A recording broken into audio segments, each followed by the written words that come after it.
Hey guys, today I wanted to talk about my three favorite types of film.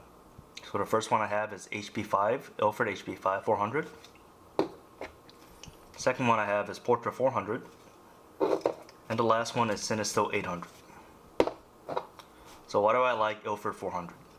I like this film because it's a cheap and overall great black and white film pretty much. So the colors are very well balanced. The black and the white doesn't really step over each other when you take a photograph.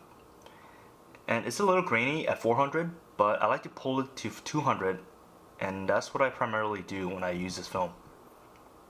I like pulling it to 200 because when you do that, the grain pretty much goes away and the pictures are really crisp and really sharp. And I've had nothing but great results with this film. I primarily use this film during daylight shooting when I'm just doing shoot photography and it's a nice day outside. But when you have an overcast day, this film does pretty well as well.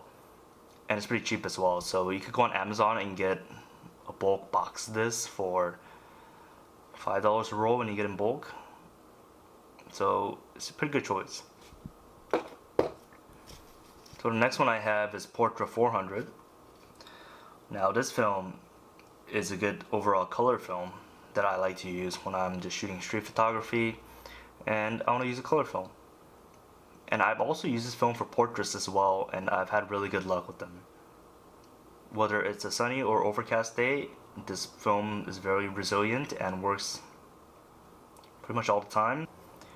And the colors are pretty well balanced. You get a slight greenish tint every now and then with this film, as I've noticed, but it's not too noticeable and not too much of a big deal. So Cinestill 800 is the last film I'll talk about, and this film is really good for low light shoots. I've used this film at the box speed 800, pulled it to 200, and also pushed it to 3200.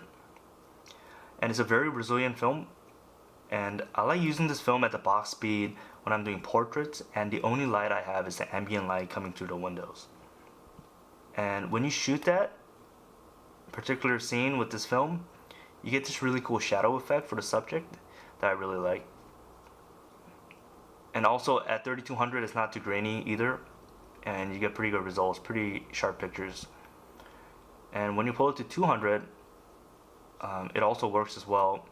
Creates this really like pastel effect for the subject and almost makes the pictures look like it's kind of like a painting. And you can see in the pictures I'm about to show you what I mean, but that's why I like this film. It's a good low light film, and the only thing to remember about this film is that it creates a greenish tint for each of the pictures. So you might need to use a filter, or if you have Lightroom, you can filter it out through Lightroom. But that's the really only downside to this film. It's a little expensive, but if you get them in bulk from the Cinestill website, you can make it work. Well, that's really about it. My three favorite types of film, that if I had to choose just three, those are the ones that I would choose.